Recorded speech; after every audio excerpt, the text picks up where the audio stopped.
reflexión que la vamos a dejar allí a la expectativa para la parashá de Yitro, porque todo se prepara para el momento en que va a hacerse el lanzamiento de la parashá, perdón, de la página, y va a coincidir para la época de parashá Yitro y demás. Y el estudio se apoya en un planteamiento científico y con ecuaciones, y demuestra cómo el movimiento de los astros y de los planetas se rige por ecuaciones que los cuerpos celulares también. Y uno dice, ¿cómo algo como el Sol o la Luna o un planeta tiene un mismo patrón apoyado y desarrollado por una ley que el Señor estableció para lo que no podemos ni ver?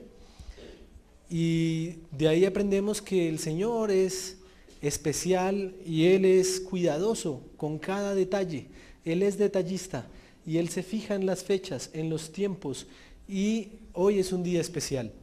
Hoy es un día que dentro de lo que el Eterno me ha permitido en la experiencia de ir acercándome al estudio de su Torá, darme cuenta de que ahí están las bendiciones. Y lo que tú debes hacer es tomarlas, aceptarlas y vivirlas. El pueblo judío, en la tradición, sobre todo de líneas religiosas, ortodoxas, se apegan mucho a cada uno de estos detalles. Y en un día como hoy, por ejemplo, en un día como hoy, en todas las sinagogas y Beit Midrashim que hay, están a la expectativa de la bendición que hay por ser Shabbat y por ser Rosh Hodesh y por las lecturas que hay y por la bendición y fuerza que hay en un día como hoy, por los acontecimientos que sucedieron en un día como hoy. Y como los acontecimientos marcan nuestra historia, no es que las fechas pasen, y ya muchas veces lo hemos tratado de desarrollar, y ese ha sido uno de mis temas reiterativos cada vez que tengo la oportunidad de compartir un mensaje, es que nosotros pasamos por las fechas. Ahí están las fechas y tú eres quien pasa sobre ella y decides o no recibir o aceptar la bendición y la fuerza que hay en cada uno de estos días y momentos. O si no fuera así, al Eterno, a Adonai, nuestro Señor, no le hubiese importado entonces poner los detalles y las fechas de cuando sucedieron las cosas. Hoy es 1 de Shevat. Shevat es el nombre del mes. No es de la misma raíz de Shabbat. Se puede parecer mucho, suena muy similar, pero se escribe diferente. ¿Sí? Se escribe diferente con otras letras en hebreo. Se escribe con Shin, Bet, pero termina en Tet. Y Shabbat termina en Taf. Entonces solo es una variación de dos letras que suenan iguales en el hebreo, pero se escriben diferente. Así que hoy es 1 de Shevat. ¿Qué número en el orden de los meses sería este? El 11, el 11º, el 11º, todos es lo mismo. ¿Sí? Entonces es que uno cuando está en el colegio está en noveno, en octavo, en décimo, y de repente de décimo se saltan a 11. Y se cambia ahí la forma en la que usted está diciendo los grados, porque lo está mencionando de una forma ordinal, primero, segundo, tercero, quinto, sexto, séptimo, octavo, noveno, décimo, y sería un décimo, pero no 11. Estamos en los muchachos ya de 11, los grandes, los que estrenan chaqueta. Entonces, este es el mes 11, el mes 11. Esto implica que estamos cerca al final del año hebreo. ¿Sí? Y en la fecha secular hoy tenemos 12 de enero del 2013. La parashá para hoy es la número 14 de las 54 porciones y va desde Éxodo Shemot 6.2 al 9.35. La haftará habitual para la parashá de hoy, es decir, la sección de los profetas que se lee, es Ezequiel 28, desde el verso 25 hasta el capítulo 29, verso 21. Ezequiel 28, 25 al 29, 21. ¿Por qué no se leyó esa haftará hoy? Porque es Rosh Hodesh. Entonces, como es Rosh Hodesh, esa haftará tiene que ceder su turno y dejar que venga la haftará del día del nuevo mes en Shabbat, que es la de Isaías 66, como les decía. de mes en mes, de Shabbat de Shabbat en Shabbat, y viene algo que para mí es difícil de entender.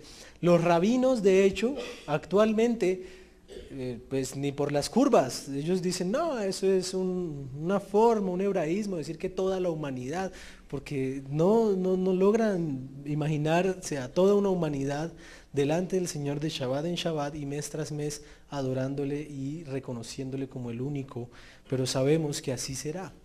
La Haftará habitual entonces de Ezequiel fue escogida porque hay una profecía acerca de Egipto. En ese tiempo la mayoría de los hebreos estaban en el exilio en Babilonia, estoy hablando de la Haftará en Ezequiel, pero también existían y seguían hebreos y judíos viviendo en la tierra de Israel. No a todos se los llevaron al exilio de Babilonia, de hecho a los que se llevaron fue sobre todo a las castas pensantes, poderosas y demás, y el resto se quedó ahí en la tierra de Israel. Y como se sintieron desolados, empezaron a hacer alianza ¿con quién? Con Egipto. Y trataron de acercarse a Egipto para que les protegiera. Y el profeta les dice, cuidadito de hacer alianza con Egipto, ya que la profecía dice que esa tierra será asolada y será destruida. Y no se puede confiar en ellos. Agrega Ezequiel, pues serán disminuidos como fueron disminuidos en la época del Éxodo. Eso dice Ezequiel 29. Entonces, como se parece tanto al relato de la parashá de hoy, por eso los rabinos la escogieron para que se leyera. ¿Por qué se lee el Haftará? Hace poquito pasó la fiesta de Hanukkah. De hecho, estamos exactamente a la mitad entre Hanukkah y Purim. ¿Sí? Vamos por mitad de camino hacia Purim. Y la fiesta de Hanukkah celebraba y se conmemoraban que no podían estudiar la Torá. Como no podían estudiar la Torá, los rabinos buscaron textos de otros libros, porque es que antes no estaban así empastados y tan bonitos, encuadernados como los tenemos ahorita, sino eran en realidad cada uno de estos libros por aparte, y estudiaban entonces de otros libros textos similares a la parashá para no perderse, ¿no? Muy parecido a lo que hacemos nosotros. No vino el profesor, no hay clase, ¿cierto? No se puede hacer tal cosa, entonces ya no estudio. No, el pueblo de Israel decía, no se puede estudiar Torah, entonces busquemos un texto similar en los profetas y estudiémoslo, para así estudiar la parashá. Cuando se puede volver a estudiar Torah, no rechazan el estudio del Haftará, dicen, no, mantengámoslo, y hasta el día de hoy se mantiene, y es por eso que se leen los profetas en cada sinagoga, en cada comunidad. Bien.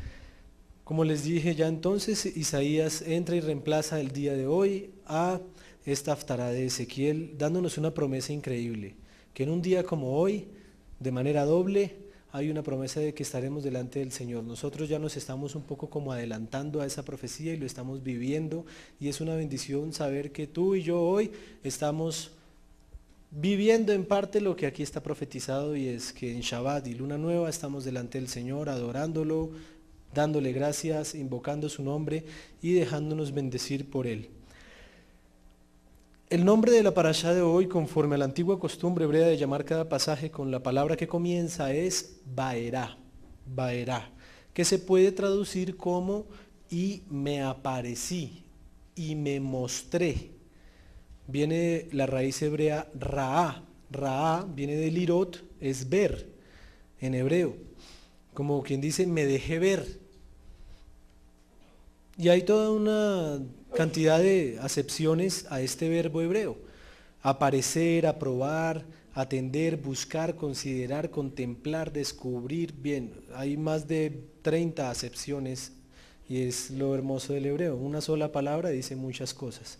Para nosotros es difícil porque decimos muchas cosas y no decimos nada al fin de cuentas. Y en el pensamiento hebreo es todo lo contrario, y esto es muchas cosas y no. Y en el pensamiento hebreo es todo lo contrario. Podemos buscar y texto hasta del nombre. El Señor se dejó ver. Ahora la pregunta, lo estamos viendo, si así como Abraham, es decir, si Él da un paso, debe haber también por la otra parte lo que hizo Abraham, Isaac, Jacob. De hecho, es una forma verbal, es un dentro de los modos verbales que y el nifal en el hebreo, y es una forma reflexiva.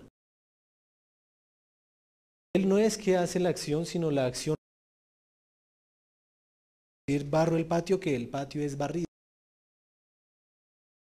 Un poco hablando, y los que han venido estudiando,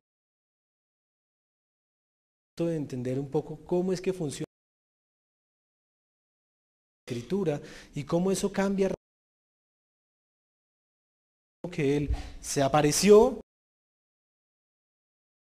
dejó ver respuesta.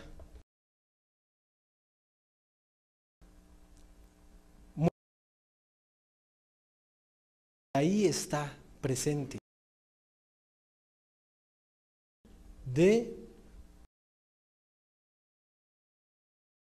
No hay ninguna otra que parezca Baera. No aparece, se leerá de otra manera. Narra el inicio.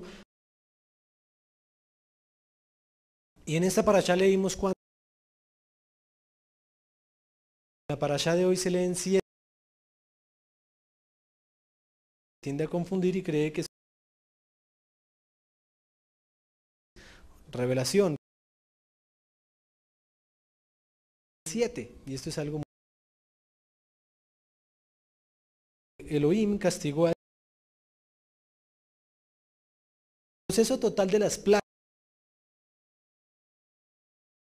dicen que duraron al 10 meses. El faraón era advertido, diciéndole lo que iba a pasar. Y por otro, separaba el asunto según la interpretación de cada una de estas plagas y en cada uno de estos bloques en que se enmarcaron.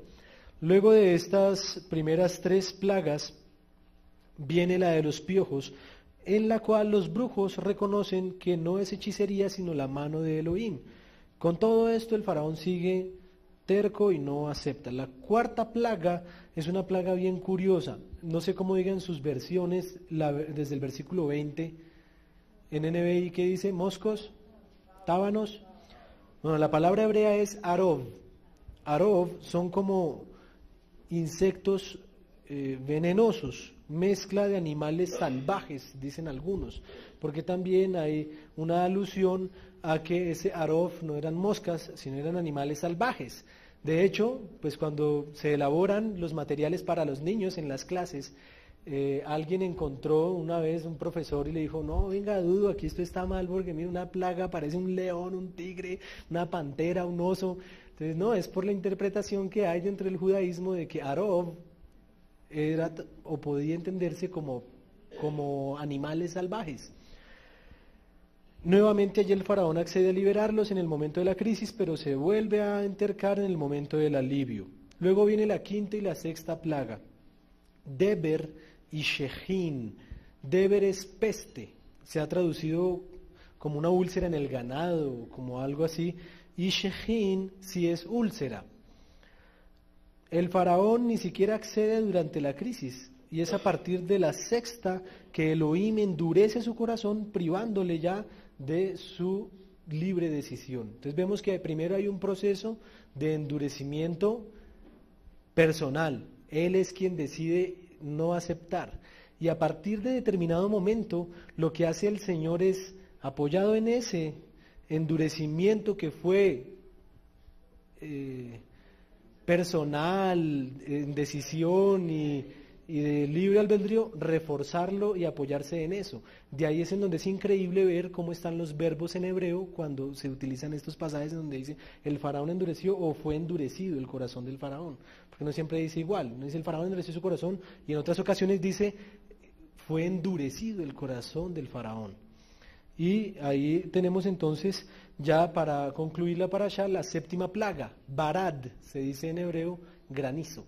Barad, aunque no es granizo, se ha llegado a entender que esto es el equivalente en nuestra actualidad como una bomba de hidrógeno. Si eran bombas, porque es la mezcla dentro de un componente con líquido y con fuego. Entonces era algo que podía generar casi que explosiones. Entonces era algo nunca visto y que es muy curioso porque termina y concluye de una manera particular.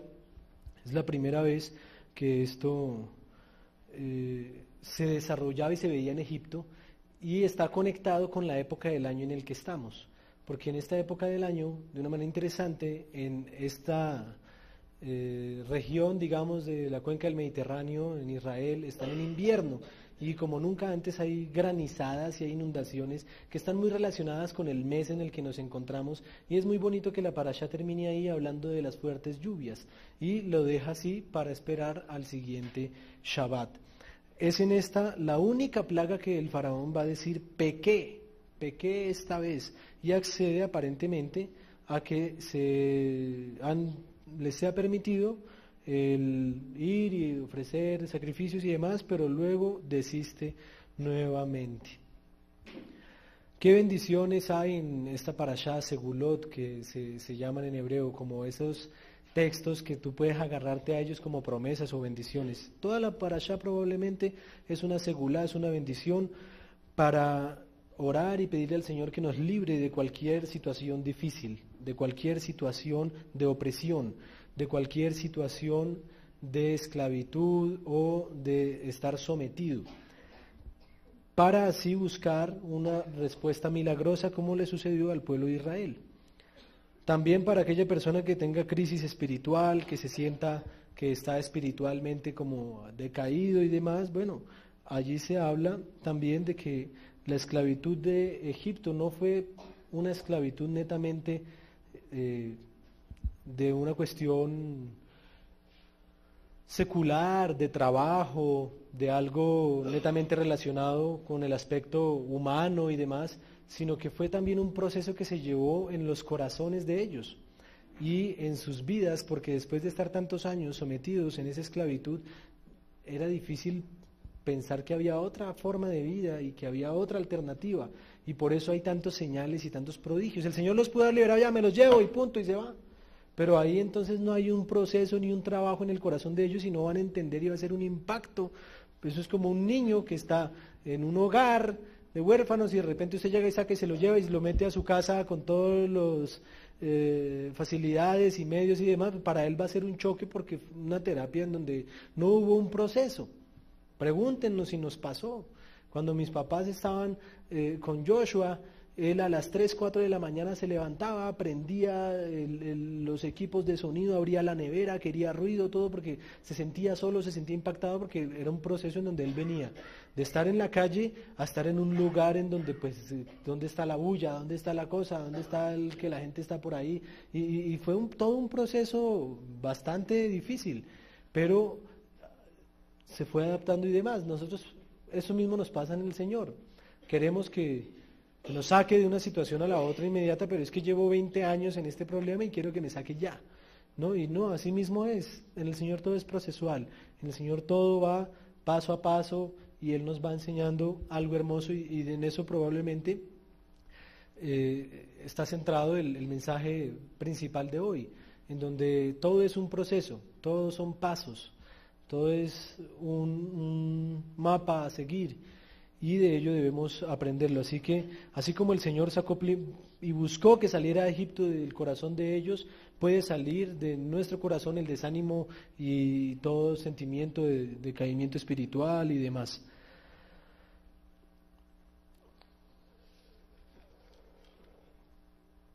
Orando para buscar un tema para desarrollarlo en la parashá, he estado procurando en las oportunidades que he tenido de compartir con la comunidad el que se desarrolle un punto y tal vez pueda ser entendido, podamos vivirlo y podamos salir entendiendo que esa palabra que el Señor nos da, porque es para todos, de todos uno es el primero, me ponía yo a ver los comentarios y las enseñanzas de hace algunos años atrás. Tuve la oportunidad de dar esta parashá hace como 5 años, y eso eran como 10 hojas. Yo decía, pobre comunidad. Y uno va aprendiendo y todos son procesos. Y hay momentos en donde, claro, y con este sol y uno termina y Dios mío, esto ya se convirtió en me arrepiento, Señor, no lo vuelvo a hacer. Estaba orando y buscando un tema para hoy y tranquilo, ya hoy son solo 3 hojitas y ya estamos en la última.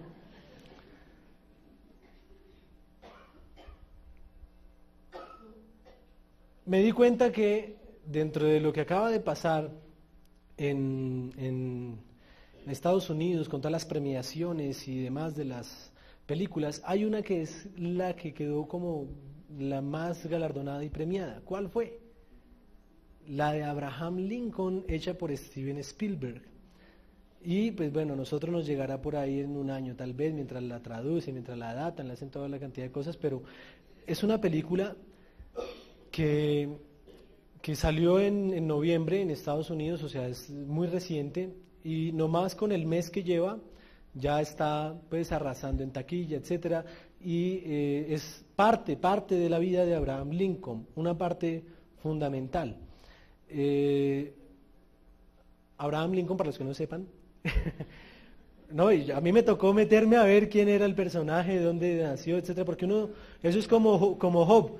De oídas lo había oído. Yo sé que aquí hay un colegio, yo sé que el señor tiene un colegio al norte de Bogotá.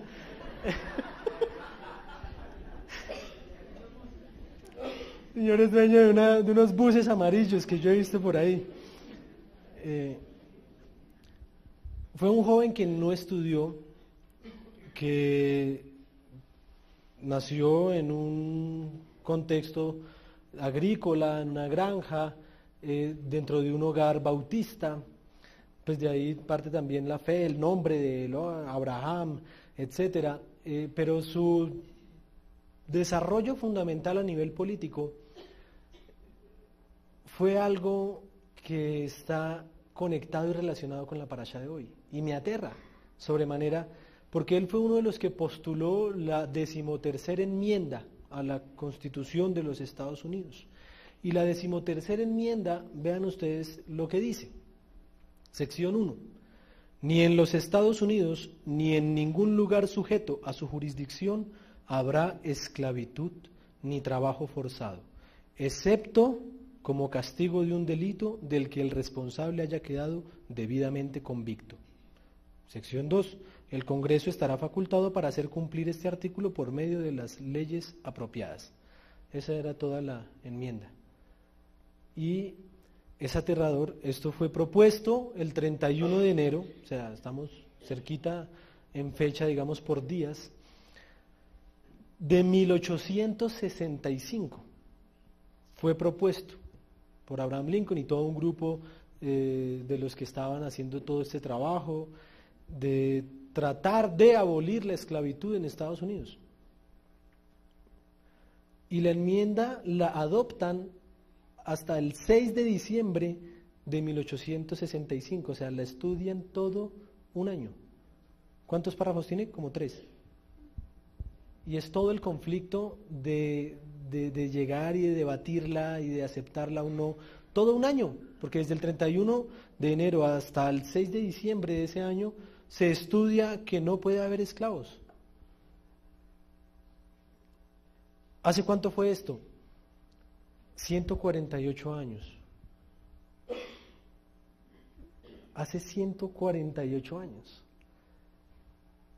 No sé cuántos años tenga usted, haga la cuenta y diga, oiga, pues no estamos tampoco muy lejos de que en Estados Unidos y aún en nuestro continente y demás, lejos de que aún en nuestro continente y demás, implantándose y viviendo.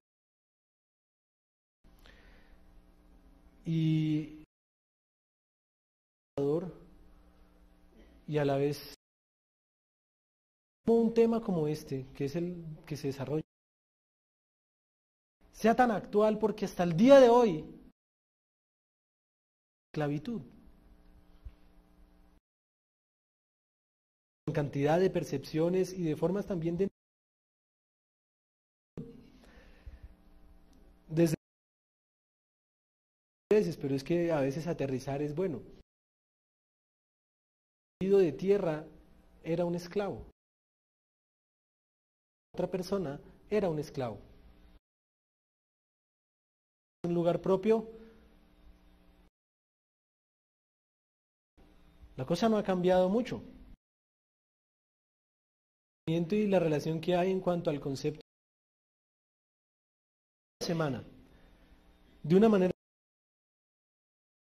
y buscaba la conexión porque hoy es al final, si el Eterno lo permite, estar cosiendo, hilando, en el cual se desarrolló en Egipto para la liberación,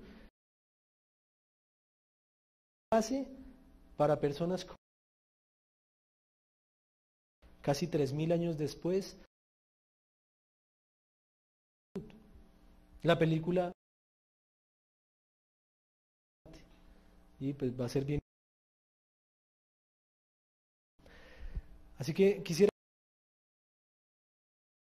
ver punto